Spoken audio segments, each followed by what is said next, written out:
Welcome into this edition of Making the Leap. Glad to have you today. We're always trying to offer you alternatives, things in education that maybe you hadn't considered before. And one of the things that I know is challenging for a lot of parents who want something different for their kids, we're at this time of year where you're thinking about the fall ahead and starting a new school year. When it comes to middle school kids and often high school kids, they're kind of set in their ways. They're not maybe not as easily pliable to a new environment as younger kids might be. So what do we do for older kids, high school kids or middle school kids?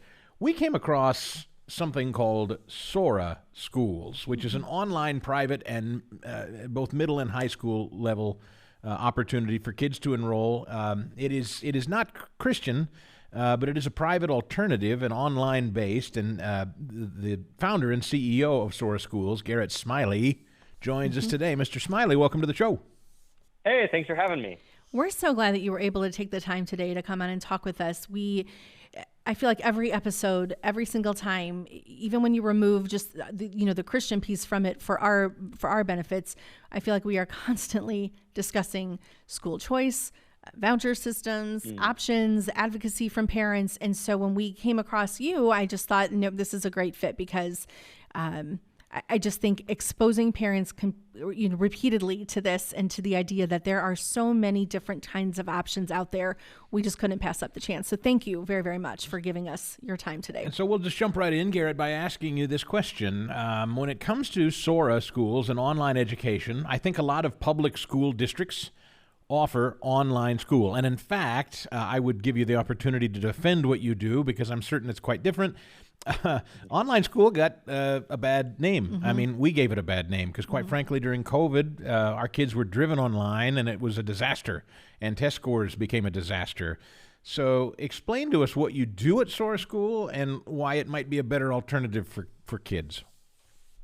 Absolutely. So I think COVID has done wonders perhaps for people understanding that there can be different lifestyles, that ways that we live our lives, both from a professional perspective, remote work. I've been doing this even before COVID, but it is just transformative both from a productivity and well-being, and so people experienced a whole different way of going about their life, which was certainly helpful. But besides that benefit, I would really distance what we do at Sora from what most people experience from an academic quality perspective, because the premise of Sora is that there are many different game plans in education, right? This traditional way of going about things, the way that most people think school ought to be done, given their own experience, it's an invention, right? It's just as arbitrary as any other system. Really, why everyone thinks this is the only way it can be done is because the government has slammed, multiple trillions of dollars of funding down our throats for their one way of doing things, right? So it's the whole universe that we think that can exist, but it is not the only way to go about things. There are schools that have existed, in some cases for hundreds of years, that run a different game plan. That, for example, I can lean on some of the pillars of Sora, more specifically here in a moment, but things like project-based learning, some things like interdisciplinary learning, things like having a student be an active participant in the design of what they're learning, what their interests are, personalizing the curriculum to those ends, a mastery-based assessment, right? These are things that other schools, mostly private schools, because of the way the government has really solidified on one way that we can do things in public schools. And what we see is that it's transformative for many students. These schools have a track record. Of course, no school is right for every kid, hence also why I think public schools shouldn't, be for every kid either. But these programs that just simply work differently can completely change a student's life just by approaching the problem of education differently. So that's what Sora stands for.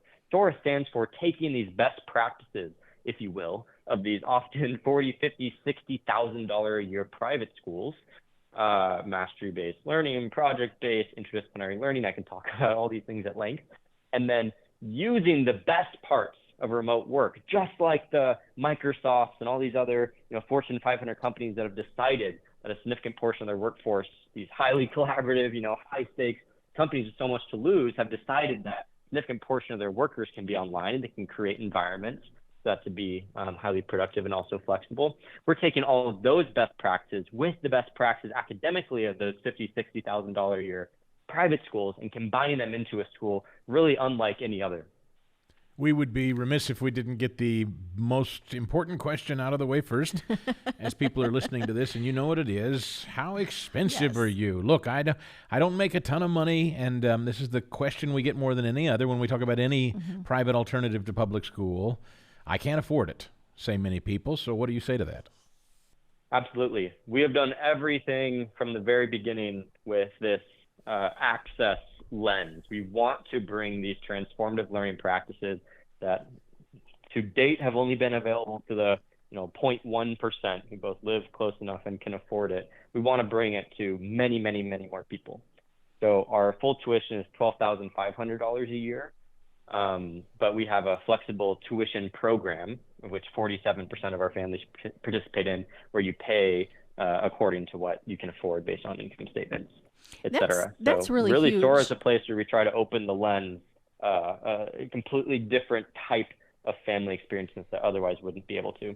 I'm really glad that you were asking that right off the top, because I know there are families that hear 12,000 and their heart still sees. That's still a lot, depending on what your job is, that kind of thing. But to go ahead then and say that almost 50% of the families that you guys have enrolled across the country are taking advantage of other options, I think is really important for people to be aware that exists in just about every facet of the school choice movement, that there are different ways to pay what you can afford, pay, installment plans. You don't have to pay up front. Scholarships sometimes, yeah. Right. So I'm so glad that's such a high number. It's not 10% of your population, it's 47%. And I think that's a big thing for parents to know. Could I ask you the model student? Is there a typical Sora student? Is there, when we talk about middle and high school, they're unique. I mean, we took our, middle school daughter and made a decision to change course.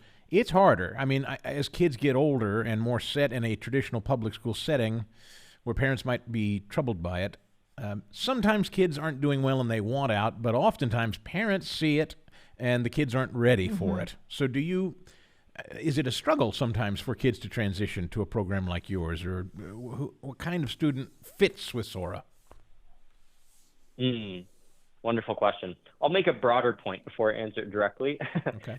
Education is really, you get out what you put in, right? It's much like going to the gym. If you aren't excited about going to the gym, you don't put forth really much of an effort when you get there, you're not going to see results. It's not really going to benefit you that much. So I think regardless of the program, of the education of the school that your listeners end up choosing, the most important thing is that it connects both with you, your family, you're willing to support it and you're excited about what it's offering. But perhaps even more importantly, your student sees it as something that is at least more important or more worth their time than the alternative, right? So I think that is the starting point. That's the starting point for Sora as well. Obviously, we transcript reviews. We do have an admissions process. Not every student gets into our program, but the most important thing is students researching, why does Sora work differently? Why do we make the choices that we made? And do they agree with that being a better approach to prepare them for success in our changing world and also their ambitions? It's fun to hear. Oh, sorry. Go ahead. The broader point. No, certainly. Go ahead. No, and I know you're still talking on Chris's point, so I didn't want to interrupt you, but I think it's interesting and it's gratifying to hear you talk, use some of the terms. I was a middle school teacher for a long time before I stayed home with kids, and middle school was my heart as I started. And the part that drew me was the phrases you use, the project-based learning and the interdisciplinary learning. And those are words that I feel like I don't hear as much anymore. And those were the experiences that we were able to provide in the classroom at the time that really engaged kids. And so it's so nice to hear you talking about those and using those words in an online setting, which I'm curious how that that fits when it's an online setting. When I think of project-based learning, I know I'm kind of thinking of, the old school style, kids sitting around, but you mentioned there are organizations and there are programs, Microsoft Teams, things like that can be used. And I'm just curious how you pull those things in to create those communities that are so beneficial for things like project-based learning. Yeah, it's a wonderful question. We think it is an absolute travesty that this is not something that these processes, these approaches to education are not talked about more as the antidote to all the things that we're seeing, from the declining test scores to the mental health crisis. We really think that the traditional way of going about education, we've accepted it as a default, and we haven't rigorously thought, is this still what we need to be doing to serve our students for the future?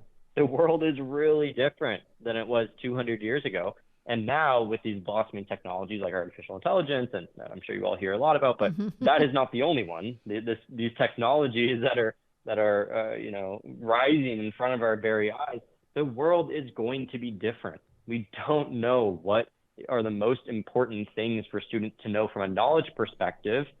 So the argument for Sora, and it sounds like you may have firsthand experience with this, which is amazing. Not many people do. But our argument is that even more important than them having passing familiarity with history and, the things that schools sacrifice everything in the name of achieving, above and beyond that, the most important thing is that we create critical thinkers who are able to create things, projects. It's people who are able to collaborate, people who can be an active participant in the design of their education and therefore in the design of their life, people with agency, right? That it should be the priority of education. And content, yes, it is still an important thing, but if you were to just achieve content and none of those other things, those mindsets, those habits of mind, if students don't develop those, I think education, most people would agree, education is a complete failure. But that is what we're seeing, right? We only measure the content piece, and everything else is decaying because we don't measure it, so we don't care about it, right? So I'm really glad to hear you have firsthand experience. And Sora is about revitalizing these practices, which are harder than a teacher getting up there and lecturing, right? They are harder, but that's why they've lived in private schools forever. This never became out of fashion, and arguably it's become more and more important in many private schools. So we are bringing those practices, which have a track record of success, both in engaging students, making them more excited about their learning, as well as academic outcomes, and bringing it to everyone in this format with Sora. So I'm a parent, Garrett, and I'm thinking about introducing my child to Sora, maybe even enrolling them. But I'm a hands-off kind of parent. All right, I'll set them in front of Sora and then go about my day. What is the role of the parent in this relationship, if any? Do you need it? Is it important? What should parents know about their participation in it, if any, when they enroll a student with your program? Obviously, the role of a parent is huge in supporting education, as in valorizing or celebrating academic achievement and all the things that, of course, we know, but the actual day-to-day execution of the school, like what most homeschool families think, actually selecting the curriculum and answering your students' questions on math or what have you, Sora families are not burdened with that. Or maybe you enjoy it, maybe you don't see it as a burden, but many people, as you enter middle and high school, they say, I really want all these awesome things for my student, like perhaps a future-focused curriculum with project-based learning and, all the things we've been talking about. But I simply do not have time. Perhaps I have a career that, I can't leave for whatever reason, or I don't want to leave. But I really want my kid to experience these things. We hear that all of the time. So Sora, your student has an advisor who they see every single day, who's their quarterback to answer any questions or to help them on their academic journey. They have all of their teachers who are actually teaching experiences, who not only see them often the synchronous sessions, but have office hours to answer any questions. They have their student leadership, their house leaders, we call them, kind of like Harry Potter, I guess. But they have all of these structures, both socially, academically, and otherwise, where many families, you get your reports every 3 weeks, narrative based on how your student's doing. You have full access to our portal to see their deliverables and the feedback they've been getting. But we do not ask this huge participation from many of our busy parents. And is it a structured, scheduled day, or is this a kind of like an online course you might think of for college where you could do it at a time of day that suits you? It's something between. Okay. So I would say it's much more like how college was pre-COVID, when they actually had to do things and put forth effort. It's like imagine like a small liberal arts college where you have 2 or 3 live classes per week, and when you get there, it's active. You're debating, you're having a conversation, you are working on a project, you're doing a lab, all of those things. But between the classes, you have your independent reading. Perhaps you do your personal project work. You do. So anyway, what I'm getting at is it's a mix between those live high impact sessions, which are done, yes, online, but on these video conferencing, pretty sophisticated video conferencing tools we have now, and then between, students are doing their independent work. So you most students are signed up for 3 or 4 of these at a time. You should expect a 7 or a 5 day a week scheduled course load.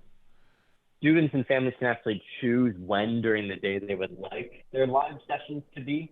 So there is way more flexibility than what there might be in a traditional school. But yes, it is still a full-time offering with daily live meetings. And is this to be thought of as something like only because I'm familiar with Zoom, I'll say Zoom. I know it's not that necessarily, but are you participating with people from all over the country? So a student might log in and there would be, I don't know, hundreds of other students in the same room listening to one instructor. Is that the way to think of this?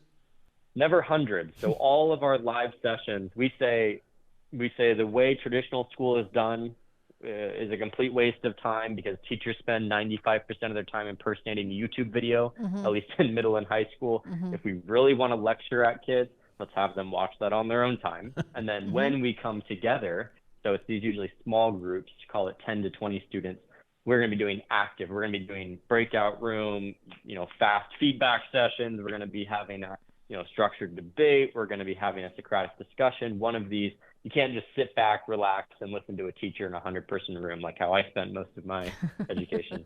So you can expect that if one of your students, if my student is online and enrolled, my student will be called on and asked to participate, interact with the instructor, as well as people in the room with my student.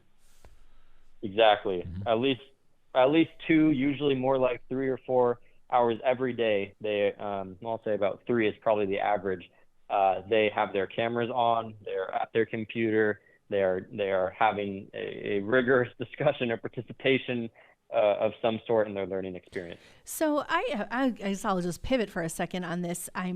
As we talk about the school choice movement and what is, which I know has been around for quite some time, but is really taking off now in different states that are allocating money back to families to use as they want. How has that conversation affected or impacted what you guys are doing with Sora? Yeah, there's like a dozen states doing that now, which I would assume means in but many New York of these, is not. New York's not one, but I mean, you're offered throughout the 50 states, so I would assume there are some states that can use that tax money and apply it to Sora, right? That's exactly right. We think we may be in all 50 states as of next year, which is super exciting. Right now we're in 44, including 7 different countries in the Western Hemisphere. So we are super excited about the reach we've been able to have, create such a special learning community, students from all walks of life being able to interact and learn together. And yes, these school choice, these vouchers, these ESAs, these tax credits, there's so many different forms they're taking. They're hugely exciting because, as we've known forever, this is a whole tangent that I'll keep myself from going on, but as we've known forever, many parents do not like the school they're in. They wish they had other options, right? But they feel trapped. So we're hearing just the absolute most heartwarming stories, not only for Sora, but of course Sora, of families who now finally can use these credits and pursue an education that, like I opened our conversation talking about, pick an education that they're excited about, that they buy into, that they want to put forth, they think it's important and meaningful, which is a huge part of what makes education successful. So I enroll a student of mine, let's call it sixth grade. Let's start in sixth grade and put my child in Sora. From sixth through 12th grade, they have a full, 7 years on average, middle through high school with you. What would make a Sora graduate different, do you think, at the end of it? I mean, what would you say this student is uniquely different than maybe a traditional K through 12 public school? How so? Absolutely.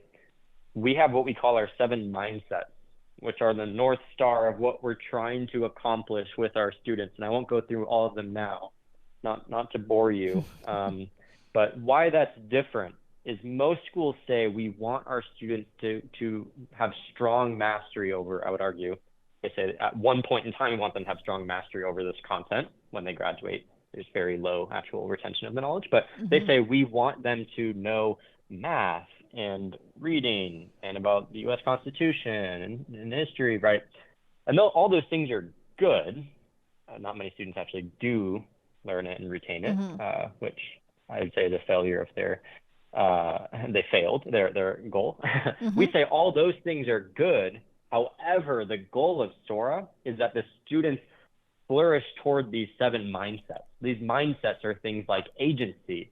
Our students, every 6 weeks, are co-designing their learning experiences with their advisor and students. It's not just sit back, relax, and be pacified. Do what the adults are telling you to do. Like most schools, I just sat back, relaxed. I didn't speak a single time probably through my 12 or 16 plus years of education. I just waited for things to happen to me, right? And that is why students are being pacified by this process. Raise your hand if you have to go to the bathroom, right? Instead, we've designed our whole structure to make students participants, agents in their own life. Things like growth mindset. It's not you submit or you come to a test and either you know it or you don't. You never get a chance to retry, which is what most schools are teaching kids. There's this very high stakes approach to learning. Instead, no, we have this mindset of growth, a growth mindset, including mastery-based assessment, which means you need to learn it, but like how everything works, if you fail, great, take that as feedback and try again. Everything is created through iteration, right? So our students are very used to getting feedback on their projects, their learning, and making it better and better through iteration, just like the real world. I could go on forever, but what I'm getting at here is Sora students practice they build these muscles that will serve them no matter which job they get in the future. Collaboration, growth mindset, agency, right? And we have 5 more. Okay. That simply in most schools sacrifice the student's development on those things to accomplish the content goals. They say we are willing to create this coercive environment, this, either you do it or I fail you, this very compliance-driven approach to learning. They're willing to put the students through that ringer in the name of the content. And we say, no, that is not a trade that's worth making. It's able to accomplish both, but let's actually put the development of the mindsets of students, how they exist as people, as the foremost goal. How do you answer the concern of it's too much technology, right? Like this is something I really struggle with sometimes as a parent, because as my kids were growing up, as they were getting older, the schools were saying like, too much technology, give them breaks from their phones, Then COVID hit. And then all of a sudden they were constantly in front of computers and then going to their phones or to their gaming systems, that kind of thing. And then I think I've pivoted hard away from that to the point that I'm thrilled my daughter actually has less time on a computer than most people within the school choices that we've made. I'm not saying I don't see the benefit of technology at all. I think it's important, and I know she'll get what she needs. But how do you answer that when kids basically are walking around with this mini computer in their hand all the time, and yet for school they're having to be right there in front of a computer, in front of us, in front of a screen of some kind for a lot of what they're doing? How do you approach that and address that? Yeah. In COVID, well, I'll say this 2 different ways. in COVID school, a lot of the students were sitting there. They had to Right. log on for their class lecture, and they Okay. had to do an equivalent to their mind-numbing 8-hour, Yes. day of Yes. lectures, but sitting in front of their computer screen. That was obviously Horrible. stupid, Yes. right? Right. So we don't do that. We do much like I said, like a liberal arts college type schedule where they're coming 2 to 3.5, perhaps you could say, hours per day in front of their screen. And on that, they're talking, they're having a conversation, they're participant in the learning. Then the other times they are doing their independent work. So perhaps they're reading their book on their computer. I can't promise they're not. Sure. Or, doing, Right. Who knows? Perhaps they're using their computer in those times, but that is independent learning time, including we tell families, I'll also highlight, I'll get in my second part if I want to respond to this, which is I would encourage most families, even with in-person school, it's not like they are in these highly stimulating in-person environments where they're not using the technology. Students are blankly staring in front of this is actually the best case. They're blankly staring at their teacher in the front of the classroom, or they have their computer in front of them anyway, doing some distracting behavior, or they have their phone under their desk, and they get home and then they do 3 to 4 hours of homework on their computer as well. That's most traditional schools, how it's apt. And then students on the drive to school and between in their free time, they're scrolling TikTok or whatever, right? Right. It's not like this is a granola, like students are, in nature, not interacting with technology. So what we say is we use it very mindfully. We use the technology very mindfully. And our goal is that education fits in your life. The student still has time to do extracurriculars and all this stuff instead of it running your life. Garrett, That's a good point. I would be remiss if I didn't ask this. You understand, I know you know a little about what we do here and what we talk about. I'm not necessarily trying to engage you or drag you into a political or theological discussion, but I do have to ask because this is obviously a sensitive subject for parents all over the country these days as they explore alternatives. So much of this audience is concerned about, quite frankly, the politics and some of the issues that have permeated classrooms. Infected the public schools.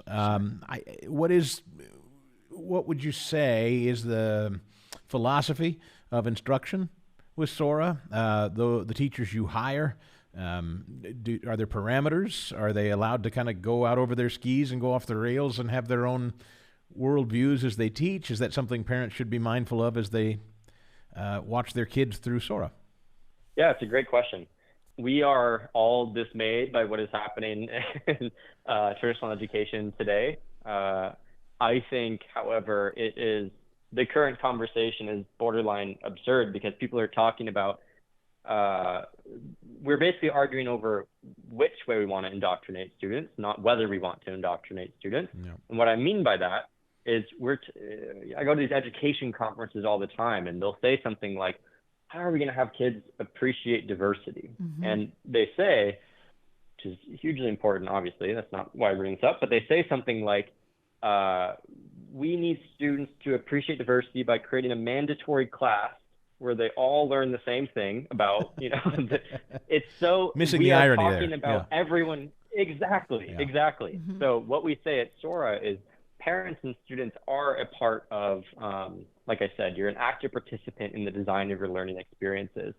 Students have something like 400 different learning experiences that are offered to them every 6 weeks, and they choose which ones are needed for both credits, but also their interests, because you're interdisciplinary, like the physics of sharks, the science of Marvel, life of Da Vinci, right? Things like that.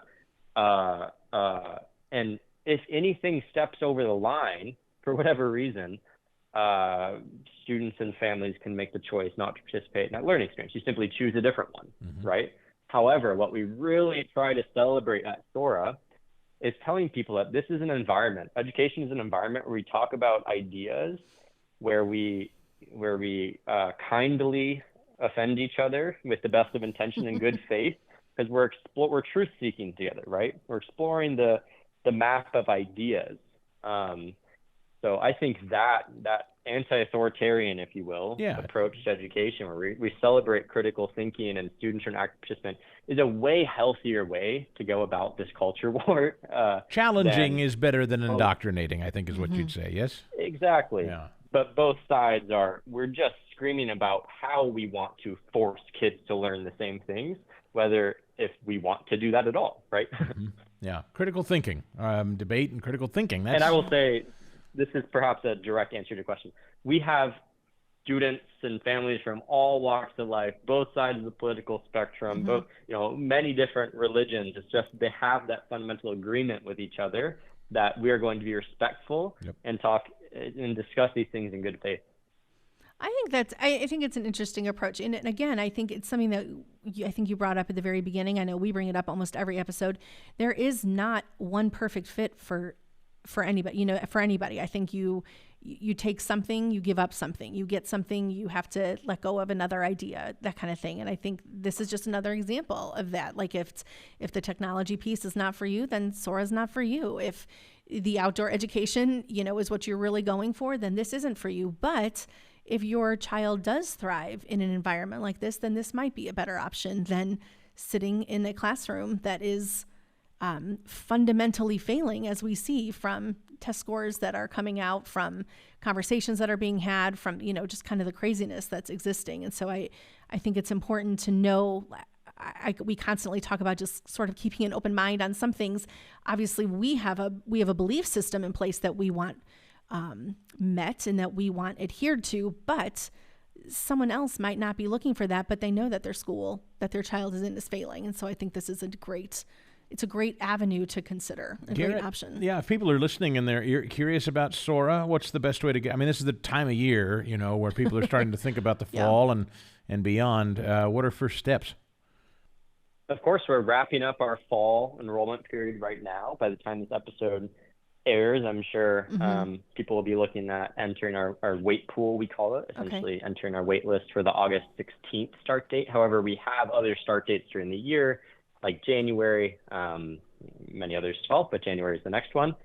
If families are interested in reading more about Sora, all the things we've been discussing, you can go to, and also the enrollment process, you can go to soraschools.com. That's schools plural. Or you can find us on all the social medias if you search Sora Schools.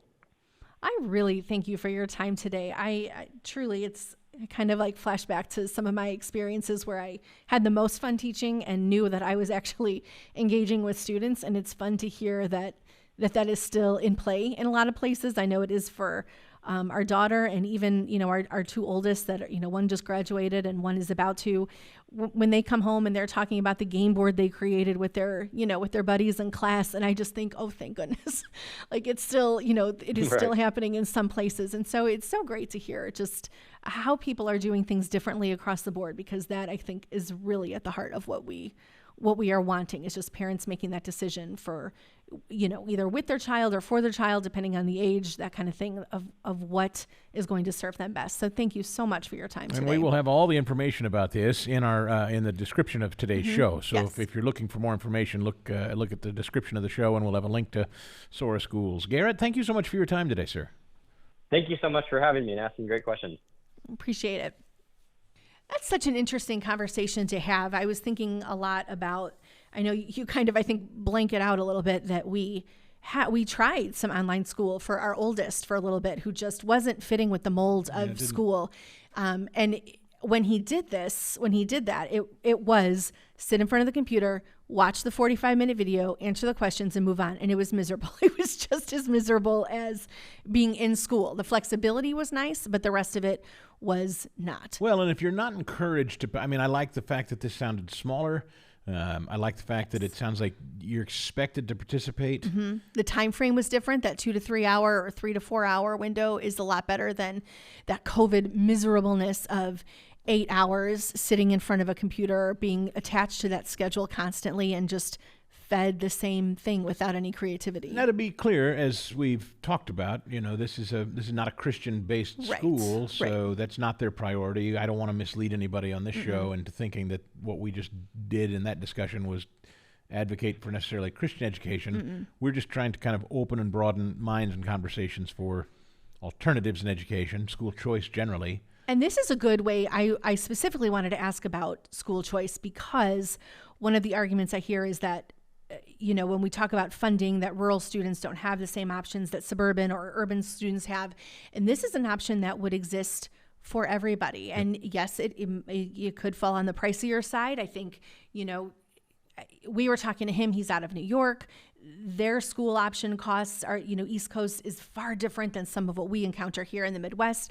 And I know that. I don't ever want to be, ignorant of that fact at all. But there are broadband considerations for some rural folks. Sure. I know we would have some struggles, I think even, but it's still an option that exists. And as you and I see, that the broadband, the wire, the Wi-Fi, the wireless, that's expanding everywhere anyway. So I just think putting things out there that parents can look at, that parents can think about, have the buy-in. That he's not wrong for sure. It helps to have that buy-in.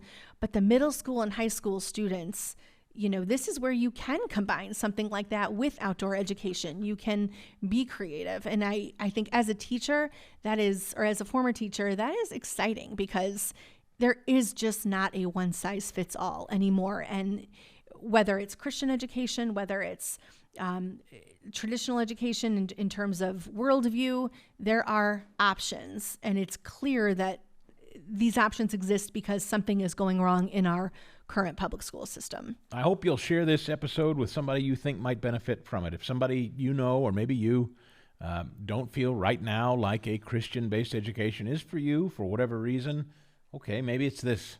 But it doesn't have to be business as usual anymore, is the theme of every show we do, we hope, whatever that looks like. Starting your own school, going online, homeschooling, Christian education.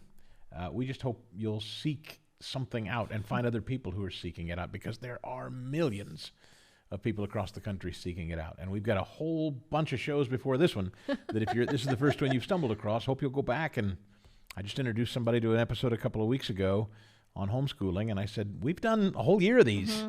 So if you're new to the show, go back and listen to them from the beginning, because I think every one of them, for the most part, is a conversation, a reflection on something that I hope you'll take something from if it's on your heart to do something different with your child and their education. So let us know what you think about the show by leaving 5-star review, a written review at Apple Podcasts or Spotify. That review, that 5 stars and that written review helps us immeasurably. And you can also reach out and communicate with us on socials, right? Yep, absolutely. And all that information is, again, in the show notes down below. And I think any one of those avenues will work to contact us. So thank you again, and we will look forward to talking with you next week. Making the Leap is a podcast presentation courtesy of the Herzog Foundation. Please rate and comment on the show, as well as subscribe so you never miss an episode. And we'll see you next time on Making the Leap.